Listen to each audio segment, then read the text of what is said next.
more questions lunchtime. Yeah, Extra we'll opportunity for you. Our next paper is from Eric Garkol, Kai-san Yu, and Peter Smirniotis, University of Cincinnati. Peter will present the study of 3, 2, and 1-dimensional zeolites for the alkylation of iso-butane to butene. Thanks, Raul. Thank you very much for the invitation. I'm excited to share some results, new results from our lab. As you see, there is no Peter named there, so I have no responsibility for any mistakes or anything you disagree. I will introduce you as Peter. This is what we started almost 2 years ago, and we faced a lot of problems in order to make things work. One of them is what I mentioned about the catalyst amount of the reactor. The reaction we study is a very old reaction. It's a major category of reactions, and it has a lot of use and applicability for all of us. Hopefully, having this audience, I don't have to introduce this reaction or the acid chemistry. Why do we need alkylation of light molecules to make branched molecules? It's obvious. We need good gasoline blending compounds, which are C7, C8, and C9 multi-branched compounds. Several years ago, EPA decided some things. They don't want aromatics anymore. They don't want olefins. So the obvious selection was to put oxygenates and alkylate molecules from various processes. Hopefully for us, 2-3 years ago, oxygenates were found to be bad molecules for groundwater reasons. So they found these molecules in the groundwater. So this enriches more and enhances more the need for alkylation processes. The current technology is based on liquid acids with known advantages and disadvantages. We would prefer solid catalysts because it's much better from an environmental point of view. However, solid catalysts deactivate equally fast like the liquid acids. They are not as active. The acidity, the number of acid sites per mass is much lower than liquid acids. So there is a virgin environment to do some good work. So what we're going to be trying to do with our catalysis is to take some cheap small molecules. 2-butene, we tried with trans-butene and iso-butane are our reactants. And here is the widely accepted reaction. In real world, it's much more complicated because there are many more reactions taking place. Let's see what we try to do here. We try to form as many as possible from these surface molecules.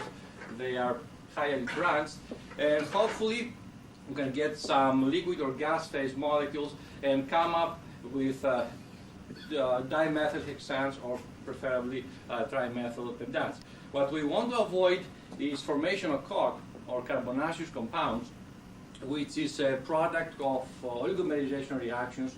Olefins or other molecules come together and make bulky molecules that stay inside the pores and deactivate them. The real story is much more complicated because we have all types of cracking reactions taking place. We have all types of isomerization reactions taking place. We have oligomerization, which is a bad reaction.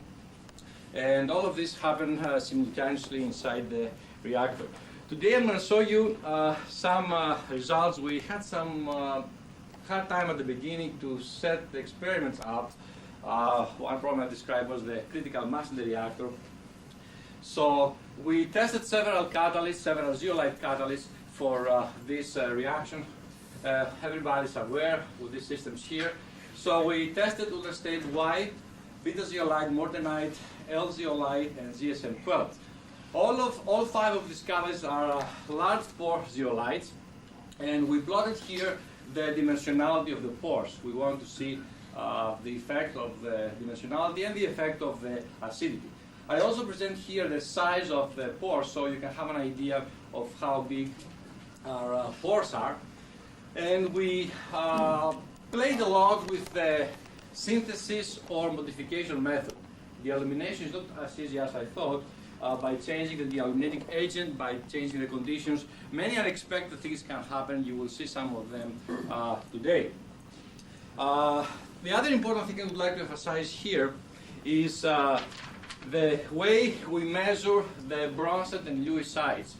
We developed, and we take some pride for that, some small variation of a TPD, ammonia TPD process. We call it STPD, which stands for stepwise temperature program absorption, which is combined either with NMR, mass NMR, or FTIR, and can give us very accurate picture about the number of Lewis Bronsted sites and distribution of acidity. You will see some details soon.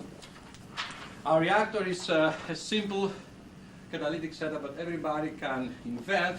Today we have two ISO pumps. We pump a mixture of our reactants to a fixed bed, which can operate up to 600 psi. Here we have the catalyst. Most of the times we have something like more than a gram, even though it's a micro reactor. And then we collect our product and we send it to a GC and GC mass spec for analysis. Something relatively easy to operate if you know how to do it, and we spend some serious time to do that. All the experiments you're going to see today, we use, for all the experiments we use the iso-butane to olefin ratio about 100 in order to minimize oligomerization reactions and favor the pure alkylation. However, the products are scattered all over the place, and they can change very much as a function of the operating conditions. This is one of the reasons I didn't present much selectivities or tables with products, because I can produce practically everything I want by just playing with the conditions. What I'm presenting here is the STPD, the ammonia STPD we use to characterize our zeolites. Everybody has done TPDs. All we do is we clean the catalyst, we put ammonia or a probe molecule, and we heat up the bed with a constant heating rate. What we did here is we optimized the profile. We have the profile here of temperatures, and we're able to find up to 5 peaks in the range of 150 up to 550 Celsius. We find 5 individual independent peaks of ammonia, which come out from sites of different strength.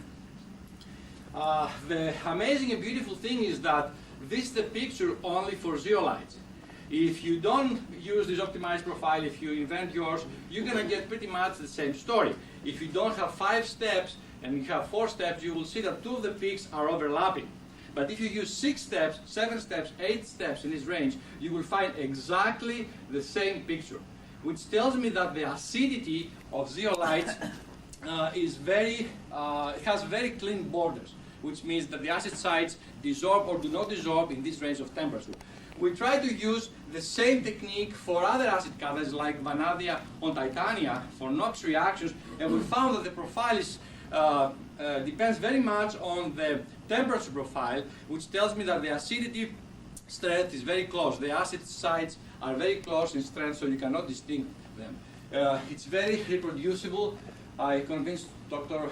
Royal Prince to try the same thing, and by using this STPD and the FTIR or NMR, you are able to find very accurate information about the Bronsted and Lewis sites of your systems. Now, let's go to see some results from our zeolites. What I present here is the olefin conversion, typical y-axis for this type of experiments, as a function of time on stream. I want to accept, before I start saying anything else, that I can play with these slopes as much as I want by just playing with different operating conditions.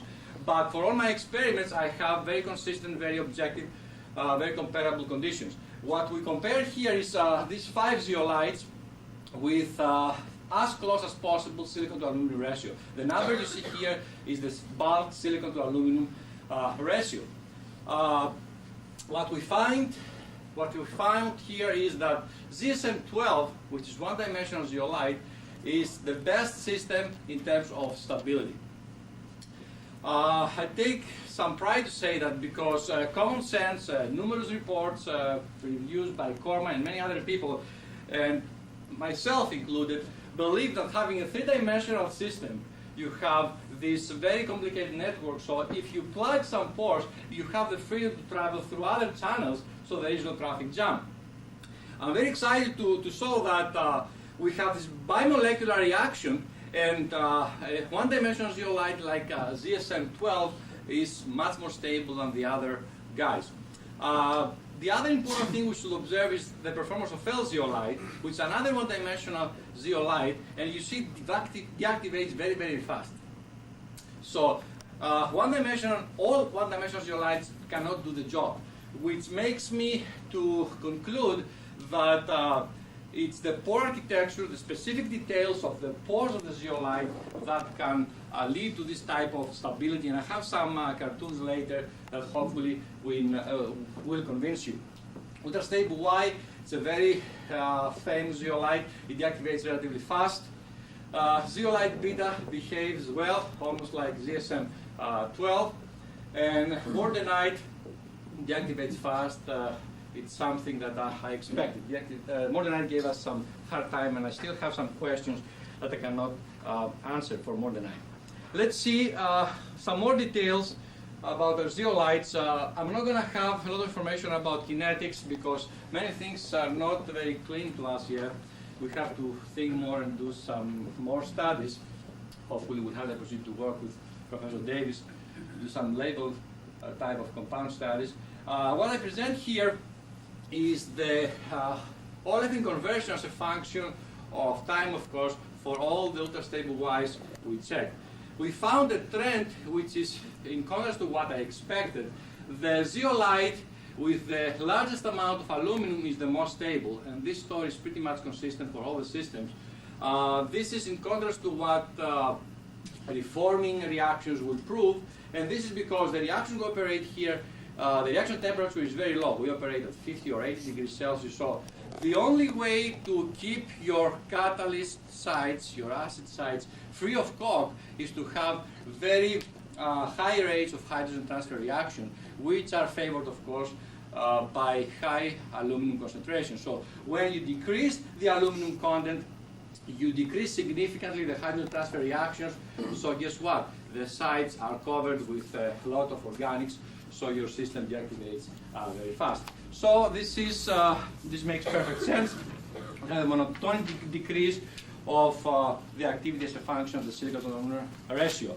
For the same reason, the product selectivity is here. I'm plotting the selectivity of trimethyl pentan because the most valuable product follows a similar type of trend. When we increase the silicon-to-aluminum ratio, guess what happens? We have a lot of oligomerization. We have also a lot of olefins that come out of the reactor as products. I like to see 80%. I guess industrialists like the same thing. However, these values can change significantly with conditions we operate the system. So this is one of the most promising systems. Other people have studied that thoroughly, Cormac and other people. Zeolite beta behaves equally well. Zeolite beta is one of the best zeolites for this reaction. It's pretty stable.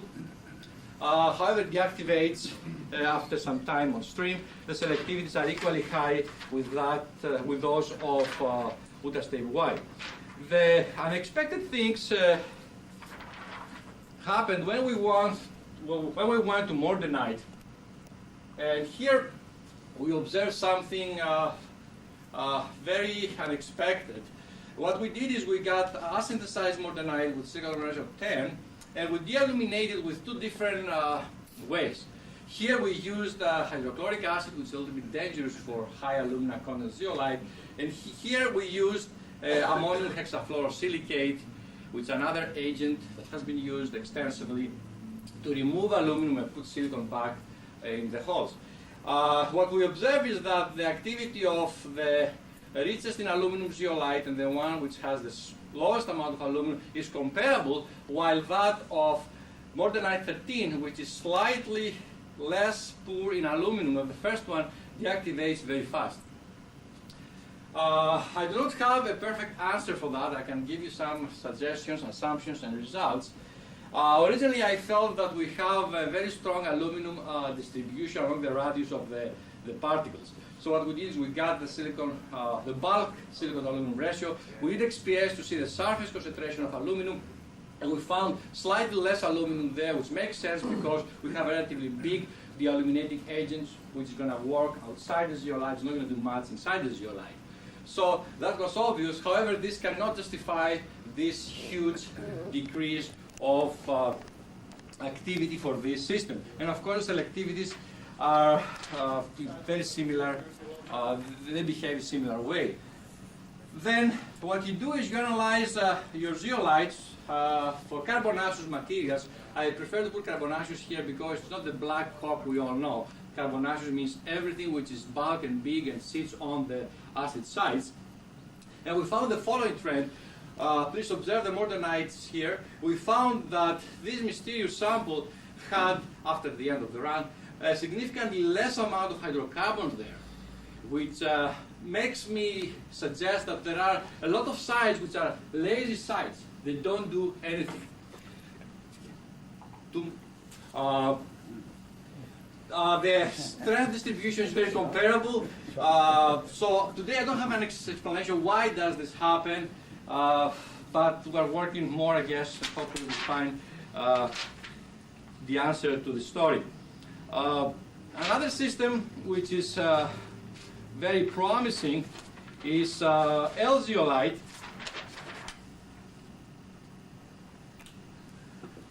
It's remarkable to observe that this low silicon ratio system deactivates real fast. This is another one-dimensional zeolite. There is no way that I compare this guy with ZSM-12, and this is because its specific pore structure helps the deceleration and build-up of carbonaceous compounds. Here I have a schematic that we downloaded from molecular simulation packets. That's how the pores of L-zeolite are. We believe this periodic expansion of the pores is responsible for this type of behavior. In contrast, if you go to ZSM-12s of very large silicon-to ratio behave very well. You see the stability here, which is quite impressive. And then the next thing you can do is you can go to the computer again, plot how the pores look like, and we see that here we have a perfect tube in comparison with the L-zeolite, and we believe this is the reason for this behavior. What I presented here is for a bimolecular reaction, which is extension that, to what former student of mine did in the past for monomolecular reaction, transformation of octane. Please observe the conversion of ultra-stable Y and the conversion of ZSM-12, which remains unchanged over a period of many hours. I'll try to conclude because Raul is standing up. We found that one-dimensional zeolites can be more stable than three-dimensional. Three-dimensional zeolites are expected to be the best. This is because of the pore architecture, the specific details inside the pores of zeolites that can change things dramatically. In terms of turnover frequencies, that's how the zeolites look like. I am hiding some important information that the selectivities of this guy are low. Why? Because the pores are small. If people from refining ask me how to change that, the answer is to pick up another zeolite which has bigger pores, and this is what we're doing right now. Hopefully within 2 years we'll have much more results with a new system that will give us very large selectivities of trimethyl pentantes. We found that the elimination method can change a lot of things. It's a very important process, and you can never predict the final results. Hydrogen transfer reactions are absolutely necessary for stability. Our plans are to make zeolite beta and ZSM-12 of very low silicon-to ratio in order to have stability for the systems. And we found that some zeolites don't behave as expected, and we believe they don't utilize all their active sites. I'm closing by acknowledging NSF, another person who made this work to a reality, American Chemical Society for funding as well, Eric, who did his master on that, Kisson, who's working on his PhD, and Eric Johnson, who built the reactor. Thanks for your attention. Okay, if there is a burning question, please bring it up. If not, we can wait until lunchtime. One question. Yes, Dave. you covered several different zeolites, and alkylation is a acid catalyzed reaction. Did you account for the different number of acid sites in each of your examples, sort of trying Yeah, to I balance? present terminal frequency, and this is based on Bronsted, all number of sites, and Lewis as well. We have the opportunity to know everything about the zeolites, and this inequality is based on all three methods, and it's valid for all of them. What was your olefin weight velocity? For this experiment, it was 0.2 inverse hours, but remember the contact time is relatively low because we have ratio of iso to olefin 100. So we pump a lot of organics, but we have very small concentration of olefin. And the main reason we do that is because we want to have primarily alkylation. That's not Peter.